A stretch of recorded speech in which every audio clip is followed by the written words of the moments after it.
যে পানিগুলো আসে আমাদের প্রথম কথা হচ্ছে যে এই যে কাজগুলো এগুলো অবভিয়াসলি একটি পলিসির মাধ্যমে একটি প্রোটোকলের মাধ্যমে হওয়া উচিত, একটি নিয়ম নীতির মাধ্যমে হওয়া উচিত। এখন পার্শ্ববর্তী যে আমাদের দেশগুলো রয়েছে যাদের সাথে আমরা সরাসরি কানেক্টেড, তারা যদি বাংলাদেশ রাষ্ট্রের কথা চিন্তা না করে শুধু নিজেদের সুবিধার কথা চিন্তা করে কোনো একটি বাঁধ ইচ্ছা মতো খুলে দেয়, তাহলে আমরা বলবো যে এই কার্যক্রমটি বা তার এই কাজটি পরবর্তীতে বাংলাদেশের সাথে তাদের সম্পর্ক কেমন হবে সেটি নির্ধারণ করবে। আমাদের জায়গা থেকে স্পষ্ট বার্তা,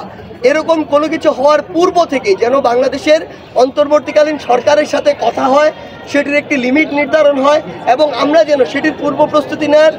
উপযুক্ত সময় পাই। আমরা কখনো এটি বলবো না অবিবেচকের মতো যে আপনার ওইদিকে পানিতে ভেসে যাক তারপর আটকে রাখতে হবে, কিন্তু এটা যেন নিয়ম মাফিক একটি প্রোটোকল মাফিক একটি পরিবার মতো হয়, সেটি আমাদের জায়গা থেকে স্পষ্ট চাওয়া। এবং অবশ্যই পূর্বে থেকে এই বিষয়ে আলোচনা থাকতে হবে এবং ওই অনুযায়ী যেন আমরা আমাদের কর্মপদ্ধতি নির্ধারণ করতে পারি, সেই সময়টুকু থাকতে হবে। তা না করে কেউ যদি এরকম কিছু করে, স্পষ্ট আমাদের কথা, এটি আমাদের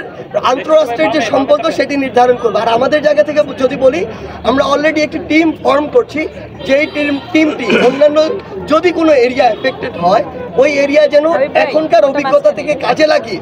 সামনে এর চেয়ে ভালোভাবে শৃঙ্খলভাবে